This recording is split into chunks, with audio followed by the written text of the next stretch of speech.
Videos देखने के लिए सब्सक्राइब करें जनसत्ता.com, बेल आइकन दबाकर पाएं लेटेस्ट नोटिफिकेशंस।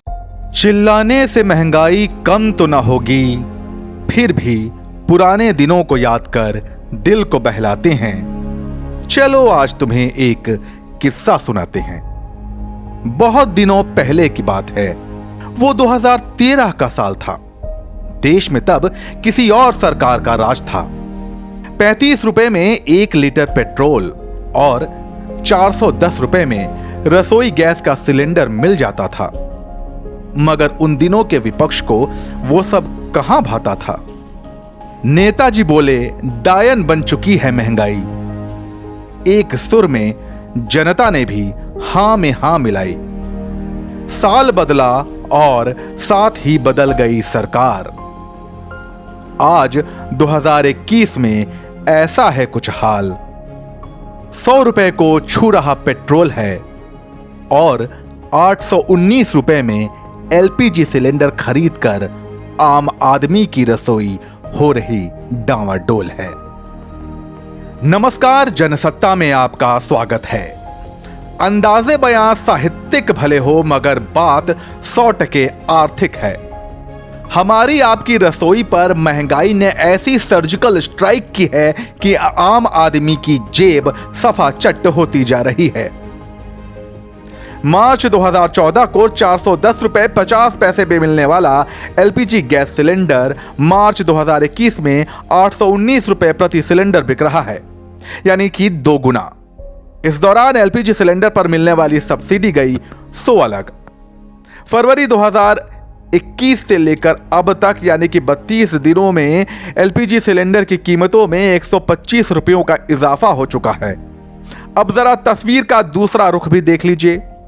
वित्तीय वर्ष 2013-14 में पेट्रोलियम पदार्थों यानी कि पेट्रोल, डीजल और रसोई गैस से होने वाले टैक्स कलेक्शन 52,537 करोड़ रुपए थे, जो कि वित्तीय वर्ष 2019-20 में बढ़कर 2,10,000 करोड़ पर पहुंच गया, यानी कि 4 गुने से भी ज्यादा।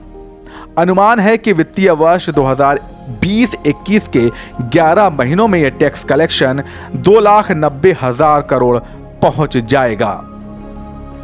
ये आंकड़े हम नहीं निकाल कर लाए हैं, ये तो खुद केंद्र सरकार का आंकड़ा है, जो केंद्रीय पेट्रोलियम मंत्री धर्मेंद्र प्रधान ने संसद में पूछे गए एक सवाल का जवाब देते हुए सामने रखा है।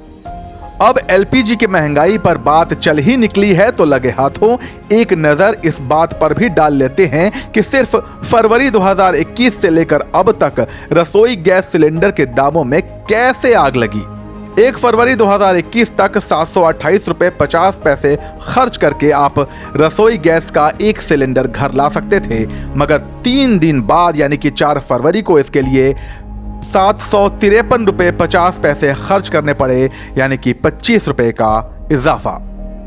15 फरवरी को कीमत सीधे 50 रुपए बढ़ गई और एक एलपीजी सिलेंडर मिलने लगा 803 रुपए 50 पैसे में, जबकि 9 मार्च को इसके लिए एक बार फिर करीब 16 रुपए ज्यादा देने पड़े, यानी कि कीमत जा पहुंची 819 रुपए प्रति सिलेंडर।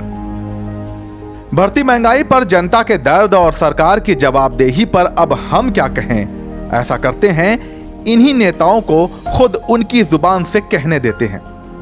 अरे वही नेता जो अब सरकार में हैं और तब विपक्ष में थे, यानी कि शुरुआत में हमने जिस दौर की दास्तान सुनाई थी, उस दौर में ये लोग विपक्ष में हुआ करते थे।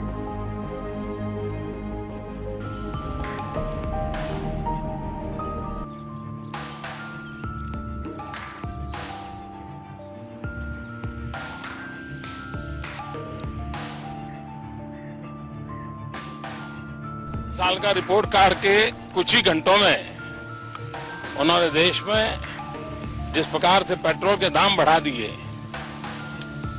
ये दिल्ली सरकार की शासन चलाने की नाकामयाबी का जीता जागता सबूत है। देश की जनता के अंदर भारी आक्रोश है और इसके कारण और भी चीजों पर बहुत बड़ा बोझ होने वाला है। सरकार पर भी बहुत बड़ा बोझ होने वाला है। मैं आशा करूंगा कि प्रधानमंत्री जी देश की स्थिति को गंभीरता से ले और पेट्रोल के दाम बढ़ाए हैं उसको वापस करें।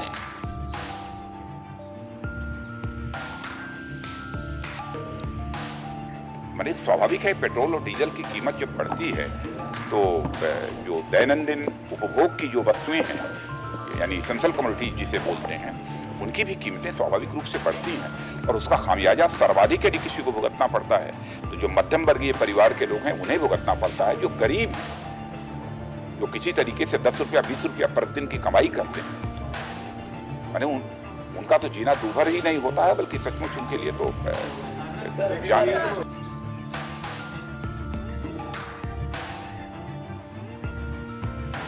2G घोटाला हो, कॉमनवेल्थ गेम्स का घोटाला हो, कोयला घोटाला हो, उस देश में घोटालों के माध्यम से कांग्रेस और यूपीए के सहायक दलों के जो नेतृत्व ने पैसा गबन किया है, वही पैसा अगर देश में आम इंसान के ऊपर खर्चा किया जाता तो इस प्रकार की बढ़ती महंगाई का जो प्रकोप है वो साधारण महिला को और परिवारों को झेलने की जरूरत नहीं पड़ती।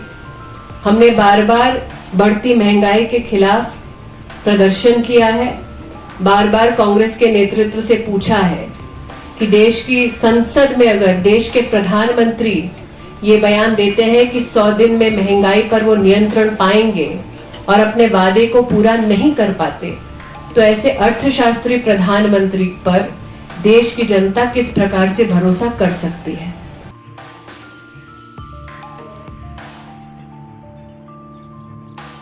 जो पेट्रोल की दरों में वृद्धि की है सरकार ने, उसका कोई आधार नहीं है। उसी दिन अंतर्राष्ट्रीय बाजार में कीमतें कम हुई है। हम चैलेंज करते हैं सरकार को कि पूरी तरह से रिफाइंड पेट्रोल दिल्ली में 34 रुपए से मिल सकता है,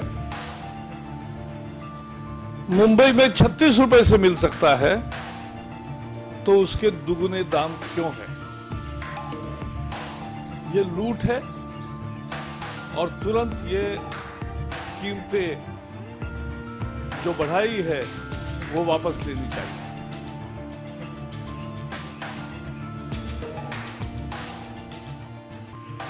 अब सरकार ये बहाना कर रही है कि डॉलर और रुपये में जो अंतर आया है इसके वजह से वो दाम बढ़ा रहे हैं। सरकार को ये भी जवाब देना पड़ेगा कि जब तेल के दाम बढ़ते हैं, पेट्रोल के दाम बढ़ते हैं, तो उससे सरकार दाम बढ़ाने के पर एक्साइज ड्यूटी में मुनाफा भी कमाती, तो दाम बढ़ाने की आड़ में आम आदमी पर जिस तरह का बोझ सरकार डाल रही है, इस सरकार को कोई नैतिक अधिकार नहीं है आम आदमी की बात करने का।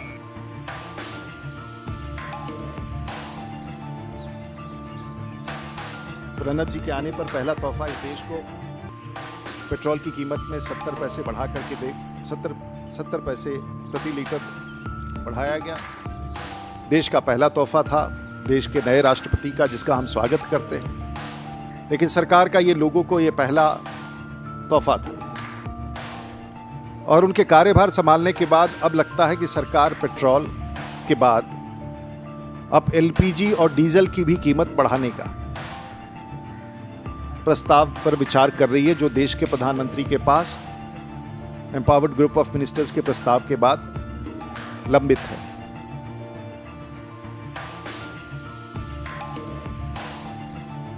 बैलगाड़ी की रफ्तार से ये सरकार चल रही है। हम मांग कर रहे हैं कि कम से कम 8 रुपए पेट्रोल डीजल के ऊपर उनको कम करने चाहिए और दिल्ली की सरकार को राहत देनी चाहिए। पिछले दिनों उन्होंने, आपने देखा होगा, भारी बढ़ोतरी करी थी टैक्सों के अंदर और अब उनको ये छूट देनी चाहिए